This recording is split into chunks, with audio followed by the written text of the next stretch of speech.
Sebelum kita memulai ibadah, mari bersama-sama kita berkatakan dengan iman Mazmur 91 sebagai doa kita.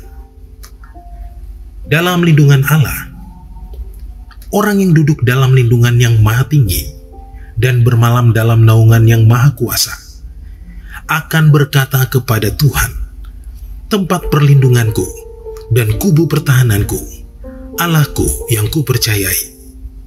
Sungguh, dialah yang akan melepaskan engkau dari jerat penangkap burung, dari penyakit sampar yang busuk. Dengan kepaknya, ia akan menudungi engkau. Di bawah sayapnya, engkau akan berlindung. Kesetiaannya ialah perisai dan pagar tembok. Engkau tak usah takut terhadap kedahsyatan malam, terhadap panah yang terbang di waktu siang, terhadap penyakit sampar yang berjalan di dalam gelap, terhadap penyakit menular yang mengamuk di waktu petang. Walau 1.000 orang rebah di sisimu dan 10.000 di sebelah kananmu, tetapi itu tidak akan menimpamu. Engkau hanya menontonnya dengan matamu sendiri dan melihat pembalasan terhadap orang-orang fasik. Sebab Tuhan ialah tempat perlindunganmu, yang maha tinggi telah kau buat tempat perteduhanmu. Malapetaka tidak akan menimpa kamu, dan tulah tidak akan mendekat kepada kemahmu. Sebab malaikat-malaikatnya akan diperintahkannya kepadamu untuk menjaga engkau di segala jalanmu. Mereka akan menatang engkau di atas tangannya, supaya kakimu jangan terantuk kepada batu. Singa dan ular tedung akan kau langkahi. Engkau akan menginjak anak singa dan ular naga. Sungguh, hatinya melekat kepadaku, maka aku akan meluputkannya. Aku akan membentenginya, sebab ia mengenal namaku. Bila ia berseru kepadaku, aku akan menjawab. Aku akan menyertai dia dalam kesesakan. Aku akan meluputkannya dan memuliakannya. Dengan panjang umur akan kukenyangkan dia, dan akan kuperlihatkan kepadanya keselamatan daripadaku. Korabaya syandarala barabara barala barala barala. Mari kita berdoa Bapak Ibu Saudara untuk Indonesia. Bapak kami dalam kerajaan surga, kami bersyukur Tuhan untuk bangsa kami Indonesia. Kami percaya Engkau berkenan atas bangsa kami. Kami tahu pasti kaki dian-Mu ada atas Indonesia. Hari ini Tuhan kami berdoa, biar lawatan Tuhan dinyatakan turun atas Indonesia. Pulihkan bangsa kami daripada segala sakit penyakit, daripada kutuk ya Tuhan. Kami hancurkan, kami patahkan di dalam nama Tuhan Yesus Kristus. Kami berkata kepada COVID-19, diam dan tenanglah. Dan kami percaya Tuhan Engkau memberkati bangsa kami hari-hari ini, mentransformasikan, memberkati Indonesia dari pulau demi pulau yang ada. Semua suku bangsa Tuhan berkati berlipat kali ganda. Tuhan, biarlah bangsa kami penuh dengan rencana-Mu, penuh dengan lawatan Tuhan. Ada perkara-perkara yang besar yang Tuhan akan lakukan atas bangsa kami Indonesia. Indonesia di tangan-Mu, Indonesia di hati-Mu Tuhan. Berkati pemerintahan kami, mulai dari jajaran yang paling atas sampai dengan keluarga demi keluarga. Kami percaya Tuhan Engkau tuntun bangsa kami untuk masuk dalam satu dimensi yang luar biasa, melangkah bersama dengan Tuhan, menggenapi semua rencana-Mu. Kami berdoa penuh dengan Roh Kudus, Indonesia penuh dengan Roh Kudus ya Tuhan. Biarlah bangsa kami hari-hari ini menjadi pembawa Pentakosta ketiga ya Tuhan, karena kami percaya Engkau punya rencana yang dahsyat atas bangsa kami. Tuhan, terima kasih banyak sampai Indonesia menjadi contoh, menjadi teladan buat banyak negara-negara yang ada di muka bumi ini ya Tuhan. Biarlah dari Indonesia lahir orang-orang yang dahsyat, orang-orang yang luar biasa, yang cinta mati-matian akan Engkau, penuh dengan Roh Kudus. Terima kasih banyak Tuhan. Kami berdoa juga untuk generasi Yeremia. Berkati generasi Yeremia, pakai generasi Yeremia, generasi muda, mulai dari anak-anak sampai orang-orang dewasa. Engkau akan pakai mereka di tempat di mana Engkau tempatkan, di posisi di mana Tuhan posisikan mereka semua untuk menjadi teladan, untuk menjadi dampak, untuk menjadi berkat dimanapun mereka ada. Kami percaya Tuhan, Engkau yang pakai generasi ini untuk generasi yang militan di dalam Engkau, generasi yang takut akan Tuhan, cinta mati-matian kepada Tuhan Yesus, tidak kompromi terhadap dosa, dan memberikan hidup mereka untuk hidup di dalam kekudusan bersama dengan-Mu. Kami percaya hari-hari ini Engkau melawat bangsa kami, perkara yang besar sedang terjadi atas Indonesia. Terima kasih banyak Bapa, terima kasih Roh Kudus, Engkau dahsyat buat kami. Di dalam nama Tuhan Yesus Kristus kami berdoa dan mengucap syukur. Haleluya. Sama-sama kita katakan amin. Haleluya. Mari sama-sama kita berikan kemuliaan yang terbaik bagi Tuhan Yesus yang baik. Sama-sama sorakan haleluya.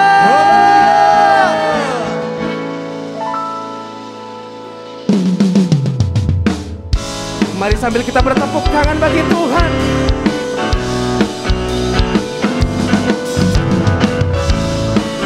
Kami akan nyanyikan kebaikan-Mu dalam hidup kami, Tuhan Yesus.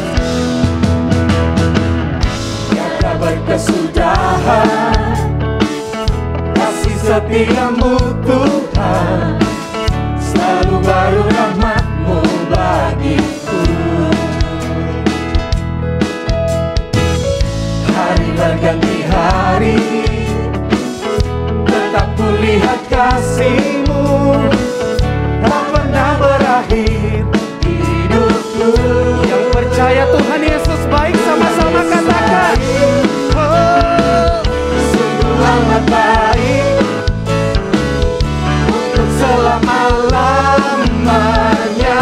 Tuhan Yesus baik, Tuhan Yesus baik, sungguh amat baik, untuk selama-lamanya. Tuhan Yesus baik. Dan kami akan terus menyanyikan kebaikan-Mu dalam hidup kami ya Tuhan. Mari yang wanita saja katakan pujian ini. Come on sing. Tiada berkesudahan kasih setia-Mu Tuhan, selalu baru rahmat-Mu bagiku. Gantian yang pria katakan, hari berganti hari, tetap kulihat kasih-Mu, tak pernah berakhir di hidupku. Sama-sama nyanyikan bagi Tuhan, come on. Sungguh amat baik, untuk selama-lamanya. Tuhan Yesus baik, Tuhan Yesus baik, Tuhan Yesus baik. Haleluya. Sungguh amat baik, untuk selama-lamanya. Tuhan Yesus baik. Mari sambil angkat kedua jempolmu bagi Tuhan, katakan, Tuhan Yesus baik. We sing a song for your goodness, Lord. Tuhan Yesus baik, Tuhan Yesus baik, tak pernah berubah kasih-Mu, kebaikan-Mu ya Tuhan. Tuhan Yesus baik. Yesus baik bagi saya dan saudara. Yang percaya sama-sama katakan amin. Haleluya. Mari sama-sama. Yesus baik bagiku, Yesus baik bagimu, dulu sekarang dan selamanya. Ya sungguh baik. Yesus baik bagiku, Yesus baik bagimu, dulu sekarang dan selamanya. Ya sungguh baik. Tuhan Yesus baik.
Sebelum lebih lagi kita masuk dalam pujian penyembahan dan firman Tuhan, bersama-sama kita deklarasikan Pentakosta ketiga. Pentakosta ketiga adalah pencurahan Roh Kudus yang dahsyat di zaman ini, melebihi yang terjadi di Azusa Street. Pentakosta ketiga akan mengakibatkan penuaian jiwa yang terbesar dan yang terakhir sebelum Tuhan Yesus datang kembali. Pentakosta ketiga akan membangkitkan generasi Yeremia, yaitu anak-anak muda yang dipenuhi Roh Kudus, cinta mati-matian kepada Tuhan Yesus, tidak kompromi terhadap dosa, dan akan bergerak untuk memenangkan jiwa. Pentakosta ketiga lahir di Indonesia dan bergerak ke bangsa-bangsa. Gerakan ini dari timur ke barat dan akan kembali ke Yerusalem. Pentakosta ketiga akan memberikan kuasa untuk menyelesaikan amanat agung, dan setelah itu Tuhan Yesus datang kembali.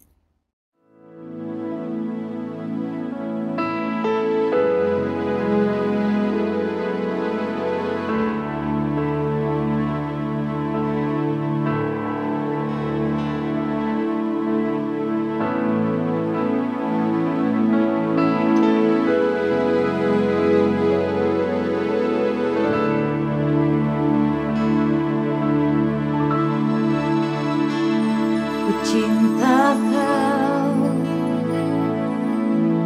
rahmat-Mu nyata bagiku,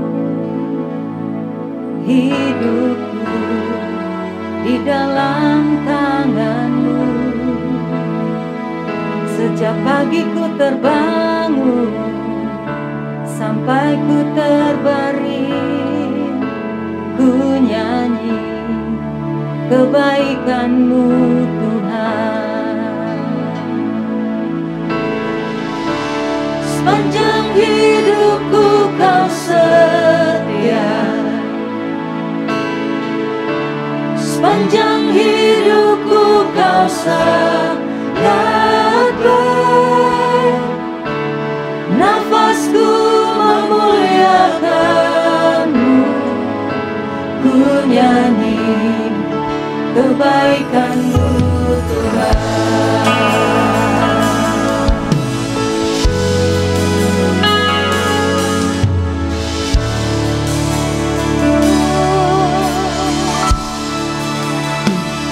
Suara-Mu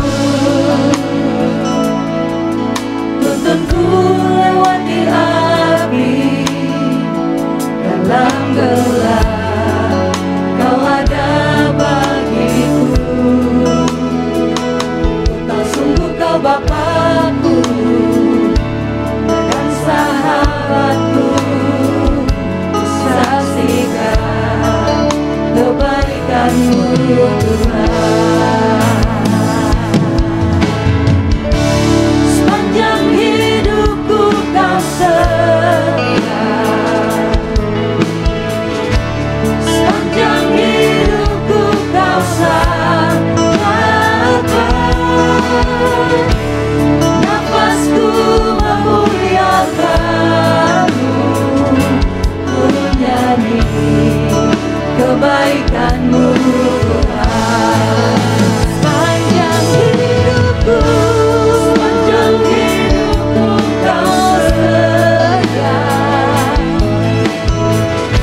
sepanjang hidupku Kau sangat baik. Nafasku memuliakan-Mu, ku nyanyi kebaikan-Mu Tuhan.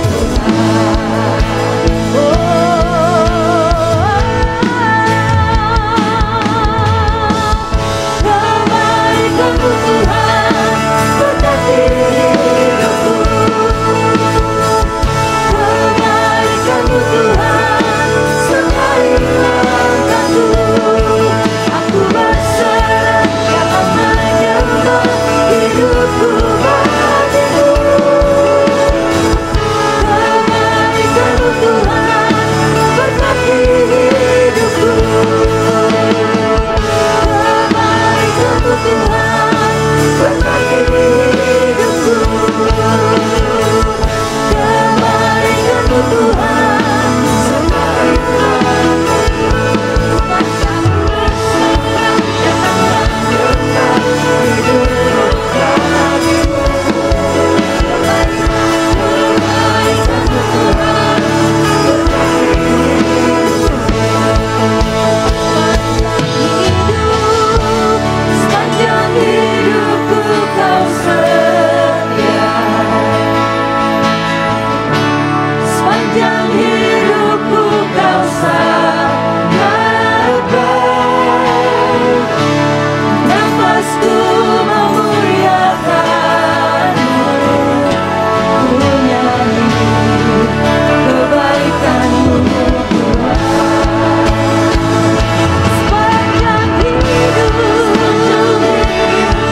sing of the goodness of God.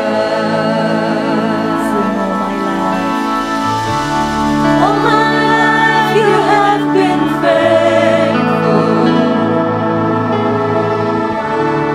All my life you have been so good. With every breath that I am able, oh, I will sing of the goodness of God. Oh, my life, you have been faithful. All my life, you have been so good. With every breath that I am able, oh, I will sing of the goodness of God. Sekali lagi katakan, all my life you have been faithful. All my life you have been faithful.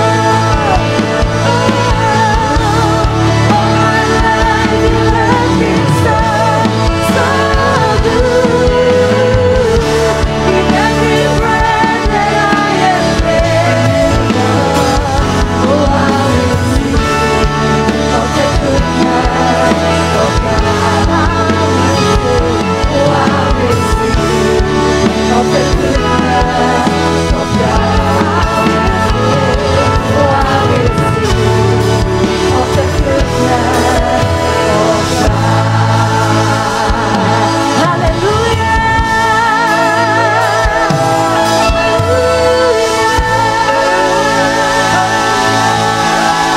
of God.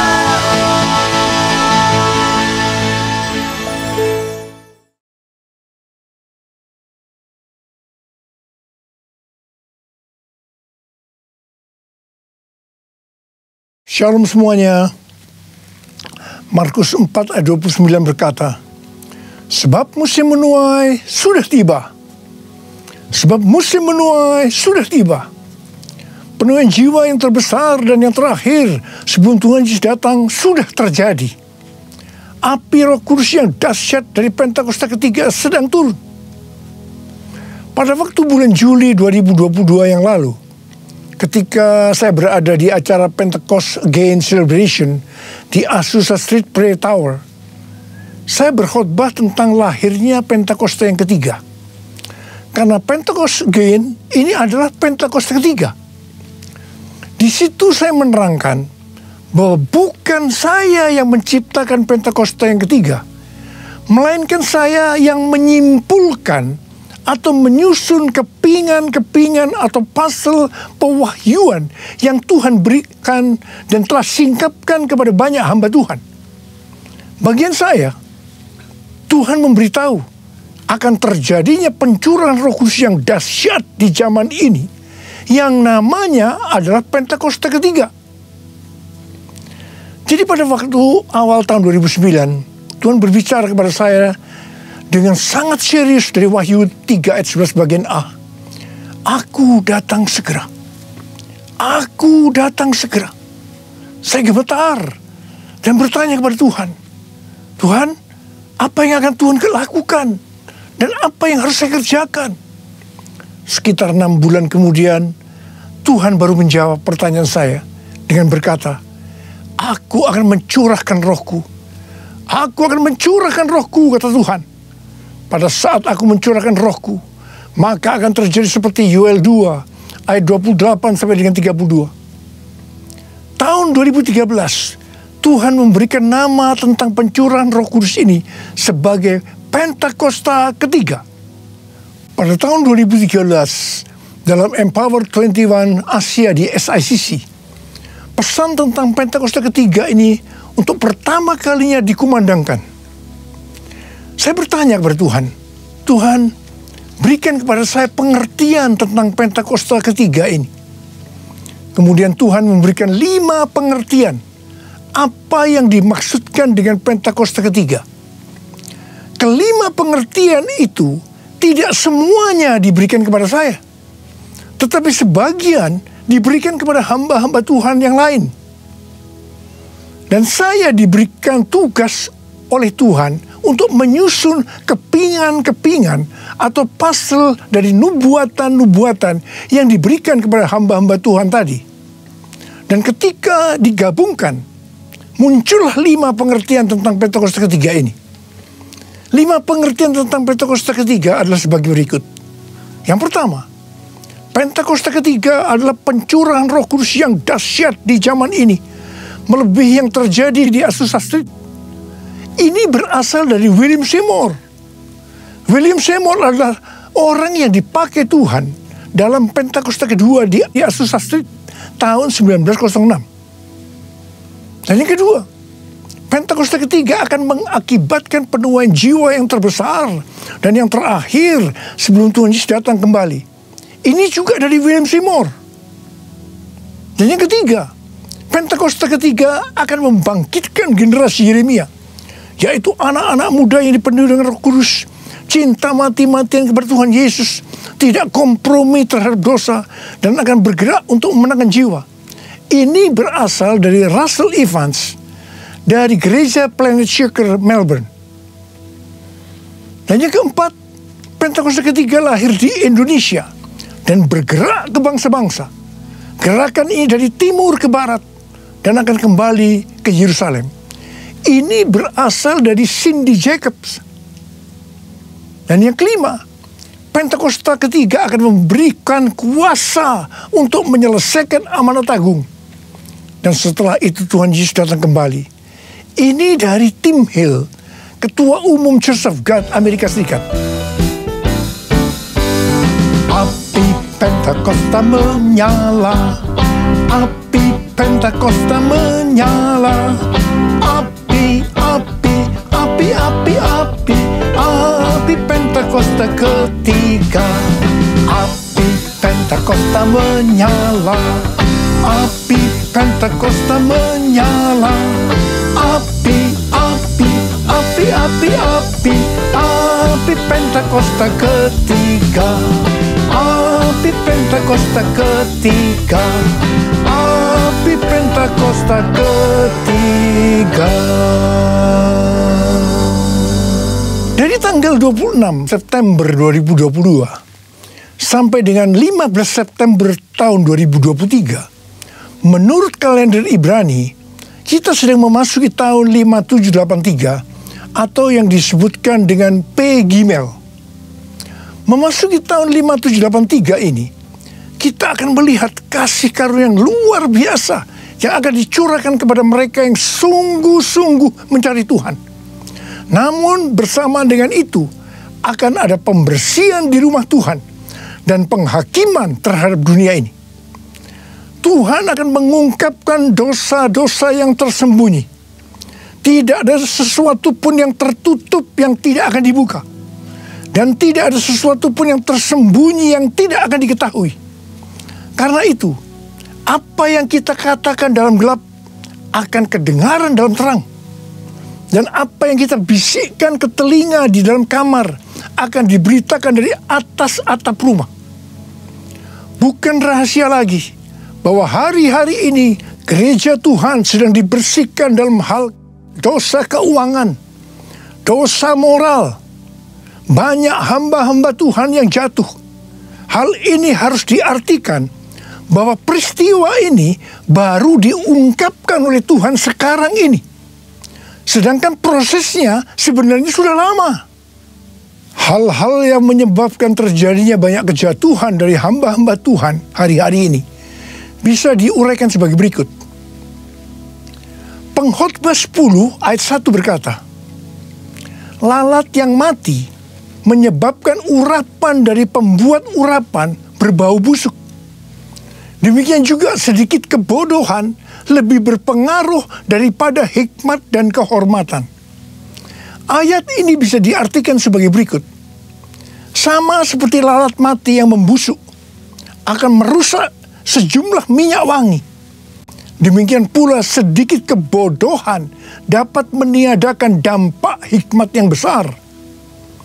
Rencana yang bijaksana dapat dibuat, tetapi seorang yang membuat sedikit kebodohan dapat merusak seluruhnya. rencana dalam mengikut dan melayani Tuhan yang dilakukan dengan baik, tetapi karena membuat sedikit kebodohan, membuat hancur secara keseluruhan. Artinya, tidak sampai kepada garis akhir, tidak finishing well. Yang dimaksudkan sedikit kebodohan di sini bisa diartikan bukan melakukan sesuatu pelanggaran yang besar, tetapi pada mulanya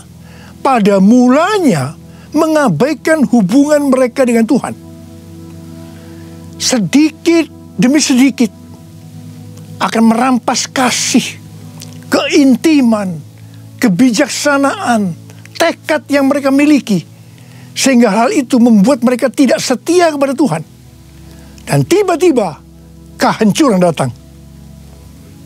Harap digarisbawahi, jangan sampai mengabaikan hubungan dengan Tuhan. Pengabaian apa saja yang biasanya dilakukan dalam hubungannya dengan Tuhan? Yang pertama, tentang doa. Sejak dulu banyak orang yang mengukur kemajuan kerohanian kita dengan rutinitas waktu doa setiap hari. Tetapi hal ini tidak mengubah karakter kita. Kita bisa bersaat teduh, tetapi tanpa keintiman dengan Tuhan. Yang kedua, iblis kalau tidak bisa membuat kita menjadi jahat, maka dia akan membuat kita menjadi sibuk, semakin sibuk. Ada hamba Tuhan yang berkata bahwa kesibukan menghancurkan hubungan kita dengan Tuhan. Kalau kita lebih merasa senang pada waktu kita melayani pekerjaan Tuhan daripada waktu kita berada dalam hadirat-Nya, sebenarnya kita sedang melakukan sesuatu kompromi.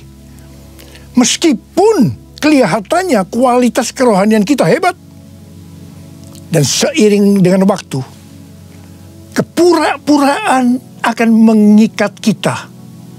Kepura-puraan akan mengikat kita. Dan tiba-tiba kehancuran datang. Yang ketiga, melayani pekerjaan Tuhan kalau sudah menjadi rutinitas tanpa ada sukacita, roh yang menyala-nyala, itu tanda bahwa kita sudah tidak berada dalam track yang benar. Itu artinya kita sudah tidak mengalami kasih yang semula. Kalau kita melihat pelayanan jemaat di Efesus, sebenarnya bagus sekali. Dikatakan mereka rajin, tekun, tidak dapat menerima pelayan yang pura-pura. Mereka sabar dan mau menderita karena nama Yesus. Mereka tidak mengenal lelah. Mereka membenci perbuatan pengikut Nikolaus yang juga Tuhan benci. Pengikut Nikolaus ini mengikuti pengajaran yang berkata bahwa percabulan tidak mempengaruhi keselamatan di dalam Kristus. Hal ini bertentangan dengan kebenaran firman Tuhan. Meskipun pelayanan mereka bagus, tetapi Tuhan berkata kepada mereka, "Aku mencela engkau karena engkau telah meninggalkan kasihmu yang semula." Mungkin ada di antara kita yang seperti jemaat di Efesus, yang melayani Tuhan dengan bagus, tapi tanpa kasih yang semula. Tuhan berkata, "Sebab itu, ingatlah betapa dalamnya engkau telah jatuh. Bertobatlah dan lakukan lagi apa yang semula engkau lakukan. Jika tidak demikian, aku akan datang kepadamu dan akan mengambil kaki dianmu dari tempatnya, jikalau engkau tidak bertobat." Ingat saudara, bagaimanapun bagusnya kita melayani pekerjaan Tuhan, sekali lagi, melayani pekerjaan Tuhan, tetapi kalau tidak didasarkan pada kasih yang semula, maka Tuhan akan berkata, "Betapa dalamnya engkau telah jatuh. Bertobat, bertobat, bertobat."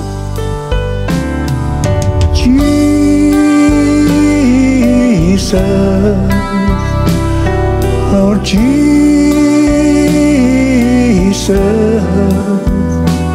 Lord Jesus, you're my love, how I love you. Oh, how I love you, Jesus, Lord Jesus, Lord Jesus, you're my first love, how I love you. Oh, how I love you, Lord. 1 Yohanes 5 ayat 16 dan 17 berkata, kalau ada seorang melihat saudaranya berbuat dosa, yaitu dosa yang tidak mendatangkan maut, hendaklah ia berdoa kepada Allah, dan Dia akan memberikan hidup kepadanya, yaitu mereka yang berbuat dosa yang tidak mendatangkan maut. Ada dosa yang mendatangkan maut. Tentang itu, tidak kukatakan bahwa ia harus berdoa. Semua kejahatan adalah dosa, tetapi ada dosa yang tidak mendatangkan maut. Dosa yang tidak mendatangkan maut, itu adalah dosa yang diakui. Sedangkan dosa yang mendatangkan maut adalah dosa yang tidak diakui. Dosa yang tidak mau diakui di hadapan Tuhan akan mengeraskan hati kita. Hati yang keras lama-kelamaan tidak akan peka terhadap suara Roh Kudus. Dan itu ujungnya adalah maut. Ujungnya adalah maut. Tetapi kalau kita bertobat dan mau mengakui dosa kita, meskipun itu berat dan sangat memalukan, itu tidak akan mendatangkan maut. Sebagai contoh dalam Alkitab adalah Daud. Kisah Para Rasul 13 ayat 22b berkata, tentang Daud Allah telah menyatakan, aku telah mendapat Daud bin Isai, seorang yang berkenan di hatiku, dan yang melakukan segala kehendakku. Di mata Tuhan, Daud adalah seorang yang berkenan di hatinya karena melakukan segala kehendaknya. Mungkin ada di antara kita yang bertanya-tanya, kok bisa ya? Padahal Daud pernah berbuat dosa yang besar dalam peristiwa dengan Batsheba. Alkitab katakan, setelah hubungan haram antara Daud dan Batsheba membuat Batsheba yang mengandung. Wah, Daud memutar otaknya. Bagaimana caranya agar hubungan ini tidak mencuat keluar? Apa yang dilakukan oleh Daud? Dia memaksa dengan cara yang halus agar Uria, suami Batsheba yang sedang berperang, supaya pulang dan tidur dengan istrinya. Tetapi Uria justru tidak mau. Akhirnya, supaya hubungannya kelihatan halal, maka Uria harus mati, agar Daud bisa mengawini Batsheba secara syah, bukan karena hubungan yang haram. Wow, rencana Daud ini luar biasa. Kita juga mungkin heran, Daud yang hatinya dekat dengan Tuhan bisa berbuat bodoh sepertinya Tuhan tidak tahu tentang rencana ini.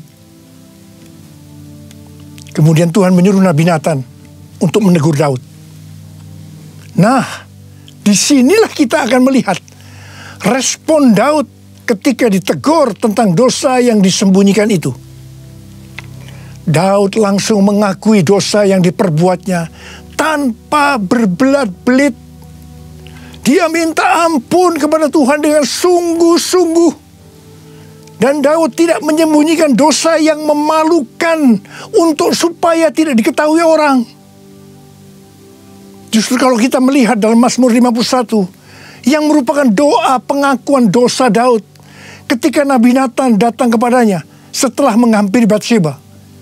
Dengan terang-terangan Daud mengakui di ayat yang ke-6 dengan berkata, terhadap engkau sajalah aku telah berbuat dosa dan melakukan apa yang kau anggap jahat. Daud tidak ragu-ragu untuk mengumumkan bahwa dia adalah seorang pembunuh. Dan ayat 16 yang berkata, lepaskanlah aku dari hutang darah ya Allah. Allah keselamatanku. Sepengetahuan saya, tidak banyak orang yang seperti Daud. Banyak orang yang begitu ditegur dosanya, dia berbelat-belit. Apalagi kalau orang itu mempunyai posisi yang tinggi, lebih mudah untuk berbelat-belit. Dia tidak mengakui dosanya.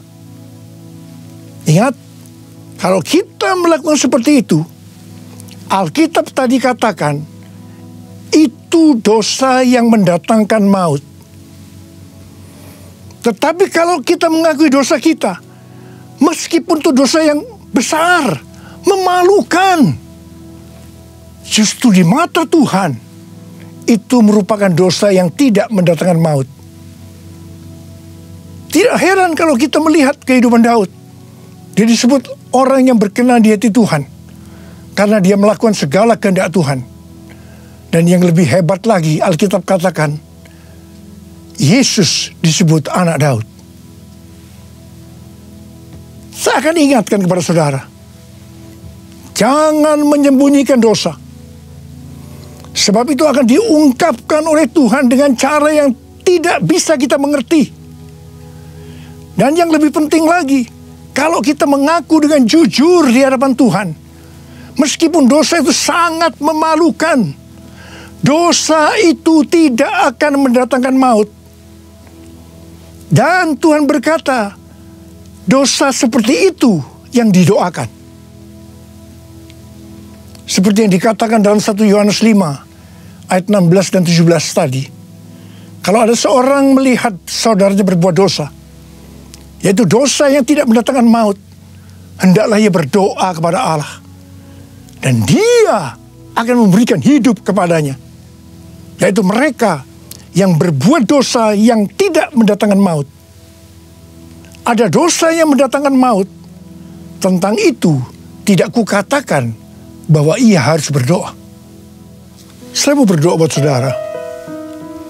Ada berapa banyak di antara saudara, Tuhan, ampuni saya Tuhan. Saya menyembunyikan dosa ini sejak lama Tuhan. Karena dosa saya ini memalukan, akan menghancurkan kehidupan keluarga saya. Tapi sekarang saya mau berdoa, mau bertobat ya Tuhan. Saya mau bertobat Tuhan. Sucikan dan kuduskan hati saya sekarang. Bersihkan saya Tuhan, bersihkan saya. Saya berdoa buat saudara. Sucikan dan kuduskan hati ini, untuk layak menghadap hadirat-Mu. Tubuh jiwa rohku ku serahkan padamu, ku menyembah-Mu. Sucikan dan kuduskan hati ini, untuk layak menghadap hadirat-Mu. Tubuh jiwa rohku ku serahkan padamu, ku menyembah-Mu. Tinggikan nama-Mu ya Tuhan, mulialah nama-Mu ya Tuhan. Tiada lain seperti Engkau ya Allahku, besar kuasa-Mu.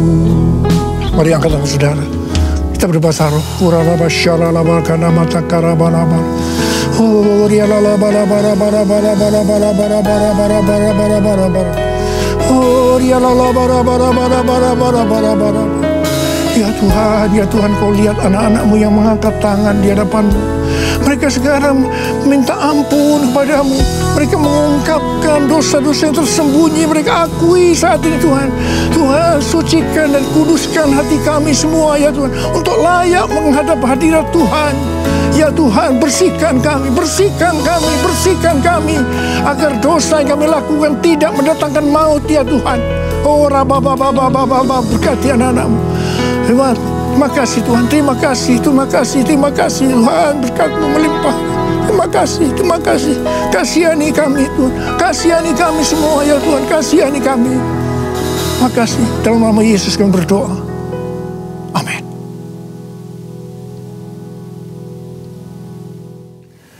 Mari saudara-saudara, kita akan masuk dalam perjamuan kudus. Kita akan mengingat ayat ini. Sebab setiap kali kamu makan roti ini dan minum cawan ini, kamu memberitakan kematian Tuhan sampai Ia datang. Perjamuan kudus adalah perjamuan Tuhan Yesus sendiri. Setiap kali kita masuk dalam perjamuan kudus, Tuhan Yesus selalu berkata, biarlah ini menjadi peringatan akan daku. Karena itu mari arahkan hati saudara kepada kebaikan Tuhan. Kita akan mengingat kebaikan Tuhan. Mari tundukkan kepala. Bapa, siapakah kami sebelum kami mengenal Engkau? Kami semua orang berdosa. Upah dosa adalah maut, mati. Tapi Engkau yang tidak berdosa telah dijadikan dosa oleh karena kami. Engkau harus turun dari sorga mulia, menjelma menjadi manusia. Mati ganti kami dengan penderitaan yang luar biasa. Sungguh kalau kami pikirkan betapa baiknya Engkau ya Aba. Engkau jadikan kami sebagai anak-anak-Mu. Engkau berkati, Engkau tuntun, Engkau tegur kami, Engkau hajar kami kalau kami berbuat dosa. Engkau sembuhkan kami. Itu Engkau ya Aba. Itu Engkau. Tuhan akan memberkati kita semua melalui perjamuan kudus. Tapi Tuhan mau kita makan dan minum dengan cara yang benar. Karena itu sekali lagi mari kita introspeksi. Sekali lagi mari jangan menyembunyikan dosa. Akui di hadapan Tuhan. Akui di hadapan Tuhan. Ampuni. Ampuni. Ampuni kami ya Tuhan. Ampuni kami. Ampuni kami. Kau lihat anak-anak-Mu yang sedang meminta ampun kepadamu saat ini Tuhan. Ya Tuhan, ya Tuhan. Turunkan belas kasihan-Mu kepada kami semua ya Tuhan. Turunkan belas kasihan-Mu. Terima kasih Aba, terima kasih. Kami akan masuk dalam perjamuan kudus dengan hati yang penuh ucapan syukur. Dalam nama Yesus kami berdoa. Amin.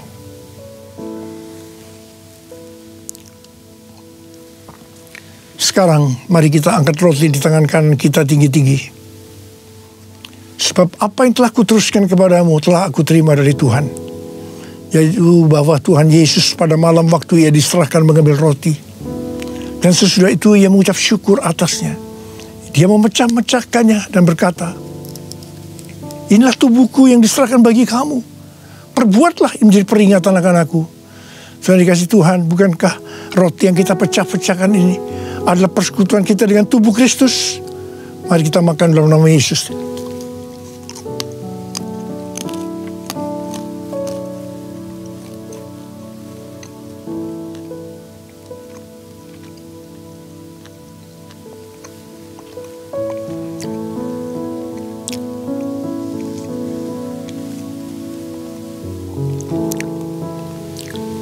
Sekarang angkat cawan di tangan kanan kita tinggi-tinggi. Demikian juga yang mengambil cawan sesudah makan lalu berkata, cawan ini adalah perjanjian baru yang dibenarkan oleh darahku. Perbuatlah ini setiap kali kamu meminumnya menjadi peringatan akan aku. Sudah dikasih Tuhan, bukankah cawan pengucapan syukur yang atasnya kita ucapkan syukur adalah persekutuan kita dengan darah Yesus? Mari kita minum dalam nama Yesus.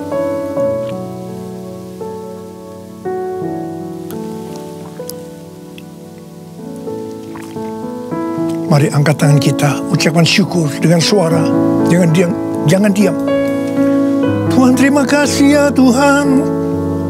Terima kasih ya Tuhan. Kami bersyukur ya Tuhan. Kami bersyukur ya Tuhan. Kami bersyukur ya Tuhan. Ora la bara bara bara bara bara bara bara. Ora la bara bara bara bara bara. Kamu berdoa buat anak-anak-Mu. Siapa yang membutuhkan kesembuhan?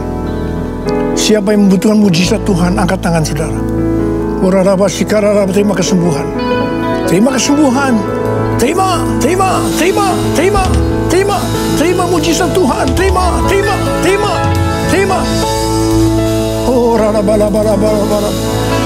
Terima kasih Yesusku, terima kasih Yesusku.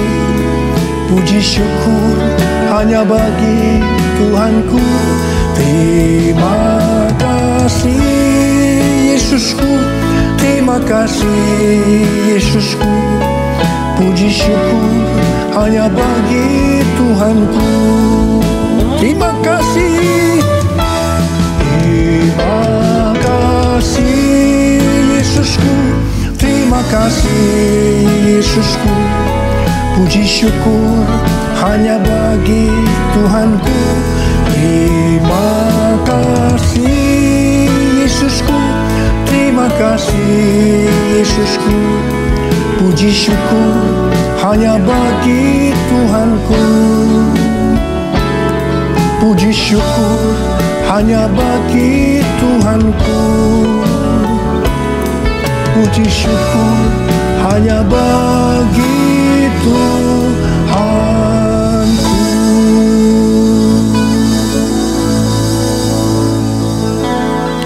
Sekarang terimalah berkat Tuhan.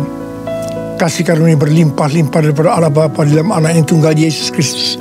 Persekutuan yang manis dengan Roh Kudus menyertai saudara sekalian mulai hari ini sampai Tuhan Yesus datang menjemput kita di awan-awan dan bahkan sampai selama-lamanya. Yang percaya bersama-sama katakan amin.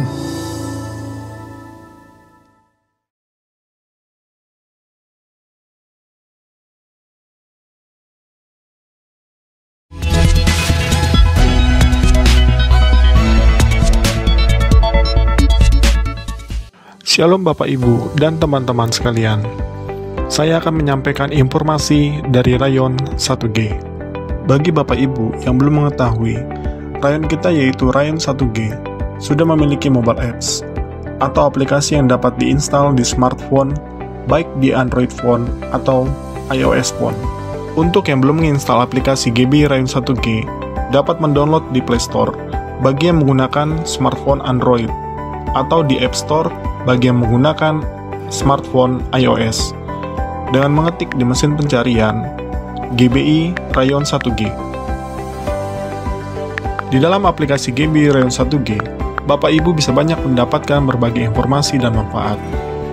Contoh informasinya adalah Bapak Ibu bisa mengetahui visi dan misi rayon kita, perjalanan rayon kita dari awal sampai terbentuknya Rayon 1G, struktur dan cabang-cabang rayon kita yang tersebar baik di Jakarta Timur dan Pusat, Depok, Kalimantan Barat, Bali, dan Manado. Bapak Ibu juga dapat mengetahui kontak person dan alamat dari setiap cabang GBI Rayon 1G, dan terdapat juga informasi mengenai kontak person KUL. Jadi, Bapak Ibu yang belum tergabung dalam KUL dan rindu untuk bergabung, dapat menghubungi kontak person yang tersedia di aplikasi GBI Rayon 1G. Salah satu manfaat yang akan diperoleh bagi Bapak Ibu yang belum terregistrasi atau terdaftar di cabang, dapat melakukan registrasi di aplikasi GBI Rayon 1G yang akan diarahkan sesuai dengan cabang Bapak Ibu berada. Bapak Ibu juga dapat mengikuti program pembacaan Alkitab bersama-sama yang sudah di setup atau di schedule di aplikasi GBI Rayon 1G. Dan masih ada lagi beberapa informasi dan manfaat yang diperoleh apabila Bapak Ibu menginstal aplikasi GBI Rayon 1G. Bagi Bapak Ibu yang butuh informasi tambahan mengenai aplikasi GBI Rayon 1G, jangan ragu untuk bertanya ke pekerja setempat yang akan membantu Bapak Ibu. Sekian pengumuman untuk GBI Rayon 1G. Tuhan Yesus memberkati.